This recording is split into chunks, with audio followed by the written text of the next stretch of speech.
Next question number first of third. देखिए third का जो कॉमन इंस्ट्रक्शन क्या है, कहता है in the following APs.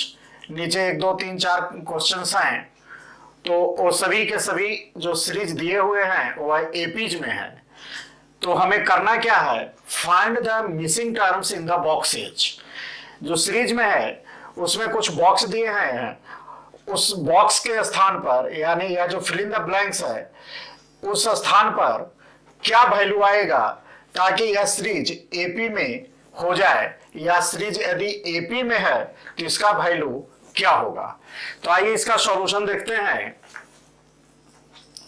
Solution जैसा कि आप जानते हैं या इंट्रोडक्शन के क्लास से आपको पता है कि जर्नल फॉर्म ऑफ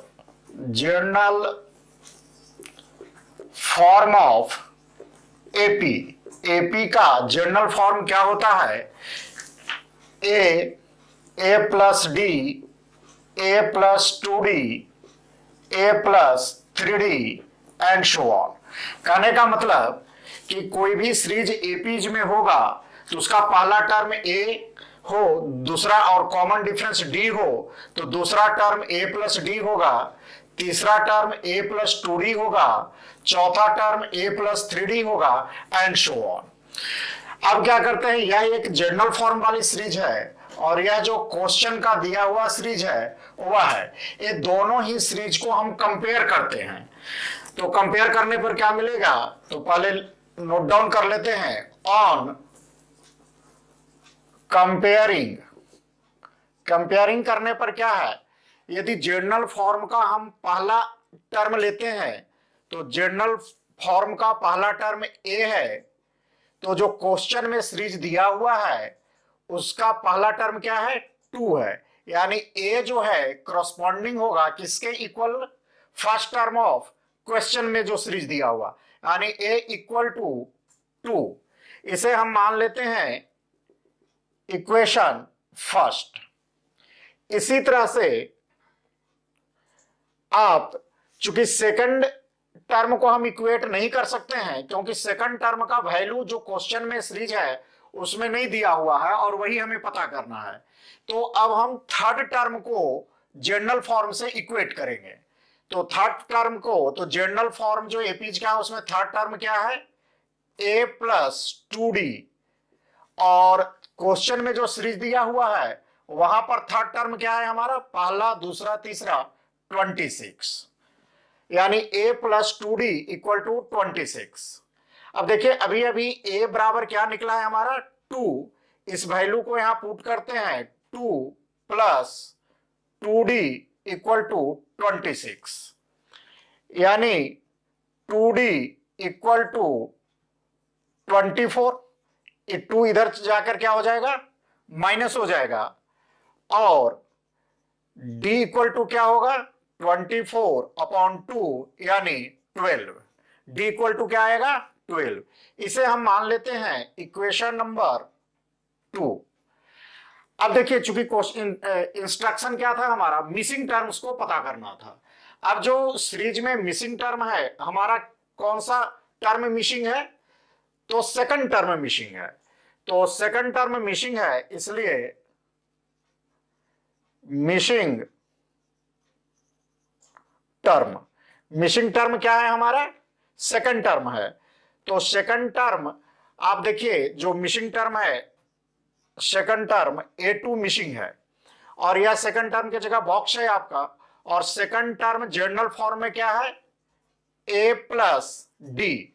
अब देखिए इक्वेशन 1 से आपका A का वैल्यू मिल रहा है यानी A इक्वल टू 2, और इक्वेशन 2 से D का वैल्यू मिल रहा है 12, यानी यह वैल्यू कहां से ला रहे हैं, इसे आप लिख लें from equation first and second. अब जब इसे वैल्यू कर देंगे तो क्या हो जाएगा, 12 प्लस 2 इक्वल टू 14, और यह आपका आंसर है। यानी यह बॉक्सेज में जो है यहाँ फिल इन द ब्लैंक्स, इसके जगह क्या आएगा, 1 4 14। आइए अब इसे देखते हैं, एक दूसरे मेथड से भी इसे हम सॉल्व कर सकते हैं। तो आइए मेथड 2। सेकंड मेथड में क्या करते हैं, सबसे पहले हम मान लेते हैं let first, second, third and so on terms are A1, A2, A3 respectively. मान लेते हैं कि जो टर्म दिया हुआ है यह A1, A2, A3 है।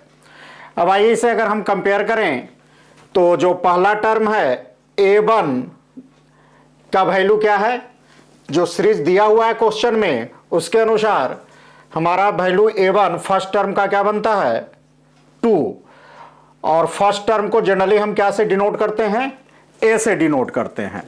उसी तरह से A2 टर्म का वैल्यू क्या है, A2 टर्म जो दूसरा टर्म है, तो दूसरा टर्म हमें ज्ञात करना है यानी पता नहीं है तो व्हाट कर लेते हैं।